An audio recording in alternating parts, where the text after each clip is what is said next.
Good morning, students. We continue with this B.Ed second year paper 1 knowledge and curriculum, and this is part 5 for MCQs. I think CRSU also has decided to go with the MCQs. I think papers are just on.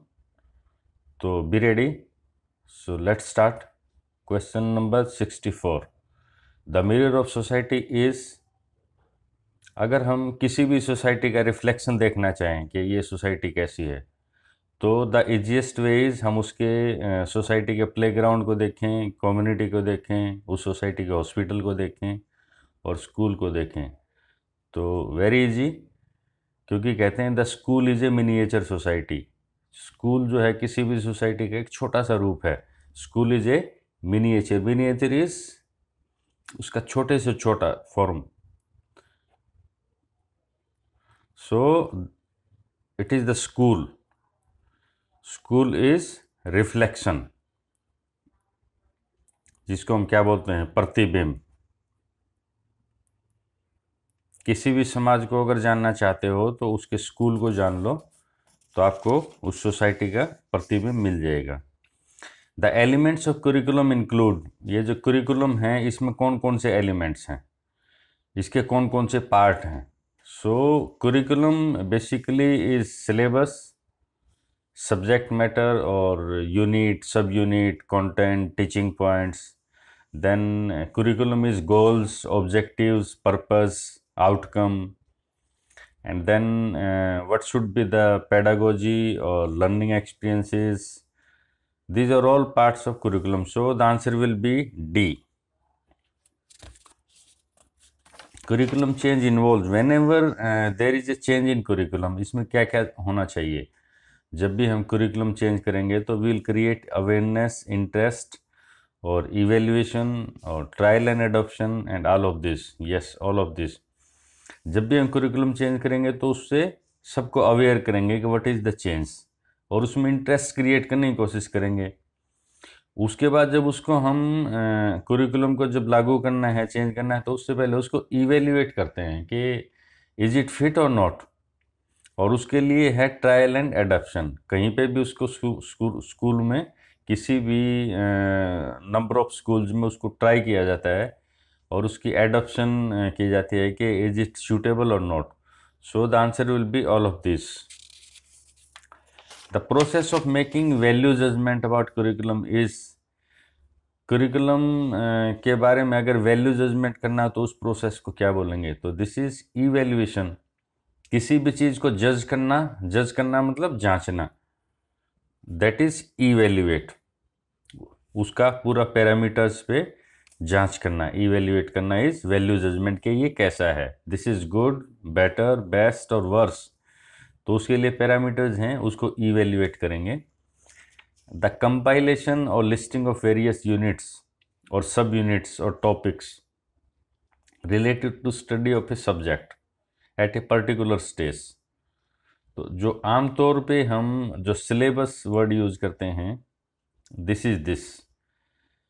हम बहुत सारी units बनाते हैं, फिर उसकी सब unit भी बनाते हैं, और ये एक पर्टिकुलर स्टेज पे होता है। ये मिडल के लिए है, ये सेकेंडरी के लिए है, ये कॉलेज के लिए है, और उसके भी सब यूनिट होते हैं। This is for class upper primary और lower primary, this is for class 1 2 3 और 4 5। सो ये जो सारा है division, this is at each and every level, may be college, may be university, and this is called syllabus. The next is all type of experiences, curricular, co-curricular, imparted to students in school during the course of study or subject is called। अगर हम खाली units की बात करें तो that is syllabus, but अगर उसमें हम बात करें curricular एक्टिविटीज़ की, एक्सपीरियंसेस की, then it becomes curriculum। So this is the answer। Involves a series of steps for its appropriate structuring and development। अगर हम पूरे के पूरे कुरिकुलम की स्ट्रक्चरिंग करनी हो कि what it will be, how it will be and what will be the sequence, topics क्या होंगे, कौन कौन सी क्लास में उसको हम अलग अलग करेंगे, उसके लिए फिर स्ट्रक्चरिंग, उसकी एक्टिविटीज़ क्या होंगी, ये सारी चीज़ें, it involve series of steps. इसको हम बोलेंगे करिकुलम डेवलपमेंट। पूरे का पूरा स्ट्रक्चर करना, उसको डेवलप करना, this is curricular development. This is Unruh and Unruh model of curriculum. ये नाम याद रखना है, ये करिकुलम का मॉडल है कि कैसा होना चाहिए। It has how many steps, it has 5 steps. तो याद रखने का है, आगे आ जाएगा इसका। Next is the steps included Unruh and Unruh model of curricular development are. अभी हमने बात की ना कि कौन कौन से स्टेप्स थे। So this includes need assessment, कि जब भी हम कुरिकुलम बनाएंगे तो पहले देखेंगे कि नीड क्या है सोसाइटी की, किसी भी नेशन की, किसी भी कंट्री की, किसी भी कम्युनिटी की नीड क्या है, उस नीड के अनुसार ही कुरिकुलम बनाया, क्योंकि वो जो नीड है वही ऑब्जेक्टिव बनेंगे।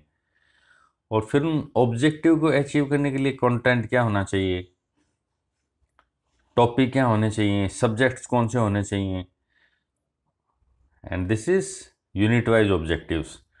तो this is all of this. ये जो अनरू एंड अनरू मॉडल है, basically it was given in 1984 and it has 5 steps. Number 1 is goals and objectives, 2 is need assessment, 3rd is content part, 4th is its implementation, and the last part is evaluation. तो पहले हम objective set करेंगे, goal set करेंगे, और वो सारे need assessment पे होंगे। तो उसके लिए हमें सोसाइटी की, नेशन की नीड देखनी होगी। फिर ये करने के बाद हम उसके अनुसार कंटेंट डेवलप करेंगे, टॉपिक बनाएंगे, सब टॉपिक बनाएंगे। फिर इसको कहीं भी हम ट्रायल एंड अडॉप्शन करेंगे, इम्प्लीमेंट करेंगे, इसका फीडबैक लेंगे, रिव्यू करेंगे कि ये फिट है भी या नहीं। This is evaluation.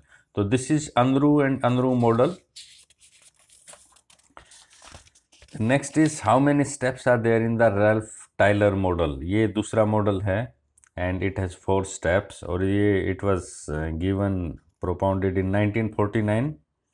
RTM बोलते हैं, रैल्फ टेलर मॉडल। इसमें 4 स्टेप्स हैं। पहला है कि हम पर्पज और ऑब्जेक्टिव्स डिफाइन करें। उसके बाद ये ऑब्जेक्टिव्स अचीव करने के लिए हमें एजुकेशनल एक्सपीरियंसेस क्या क्या चाहिए, मींस सब्जेक्ट्स कौन से होने चाहिए, उसमें टॉपिक्स कौन से होने चाहिए, सब टॉपिक्स कौन से होने चाहिए, और उसके बाद उनको एक्सपीरियंसेस को ऑर्गेनाइज करना, यानी कि एक्टिविटीज़ क्या ऑर्गेनाइज करनी है, और उसके बाद उसका evaluation whether it is fit और नॉट। तो these are the 4 steps given by Ralph Tyler model. तो कुरिकुलम डेवलपमेंट, ये प्रोसेस बार बार आ रहे हैं, इसको थोड़ा सा एक बार डिटेल में कर लेते हैं। The first part is objective, purpose भी इसी को बोलेंगे, गोल्स भी यही हैं, और एस्पिरेशंस, किसी भी कंट्री की एस्पिरेशन क्या है, एस्पिरेशन का मतलब क्या बनना चाह रहे हैं, आइडियल्स क्या हैं, सपने क्या हैं, देश को क्या बनाना है, किसी भी सोसाइटी को क्या बनाना है। मान लो टेक्नोलॉजिकली डेवलप सोसाइटी बनानी है, रिलीजियसली डेवलपमेंट सोसाइटी बनानी है, या इकोनॉमिकली स्टेबल सोसाइटी बनानी है, गोल क्या है, उसी के अनुसार फिर कंटेंट, सब्जेक्ट। अगर हमें टेक्नोलॉजिकल बेस्ड बनानी है तो हमें कंप्यूटर टीच करना पड़ेगा, IT टीच करनी पड़ेगी, कॉमर्शलाइजेशन टीच करना पड़ेगा। अगर हमने स्पिरिचुअल बनाना है, रिलीजियस वो बनाना है, तो हमें वैसी ही पढ़ाई करनी पड़ेगी, हमें वो ही टॉपिक लेने पड़ेंगे जिससे रिलीजियस टेस्ट होता हो, जिसमें स्पिरिचुअलिटी आती हो। तो पहले हम निर्धारित करेंगे पर्पज क्या है, फिर हम निर्धारित करेंगे कि हमारे उसके लिए कंटेंट, एक्सपीरियंस और एक्टिविटीज़ क्या चाहिए, फिर वो एक्टिविटीज़ ऑर्गेनाइज कैसे होंगे, उसका स्ट्रक्चर क्या होगा, और these are guideline steps for implementation. Lesson plan पूरा का पूरा कि what to do, how to do, why to do, ये सारा का लेसन प्लान का पार्ट है। Then techniques and method of evaluation, अब उसको हम इवेल्युएट भी करेंगे कि हम जो करना चाह रहे हैं वो हो रहा है या नहीं, जो लर्निंग आउटकम डिजायर्ड है, जो बच्चों को सिखाना चाह रहे हैं वो बच्चे सीख पा रहे हैं या नहीं, उसको इवेल्युएट करेंगे कुरिकुलम को। तो इसके द्वारा हमें फीडबैक, रिव्यू और फिर उसको एडजस्ट करेंगे। उसमें अगर थोड़ी बहुत चेंज करना है तो whatever is required it's to be done. So that's it for this, और we'll continue with the next one. Thank you.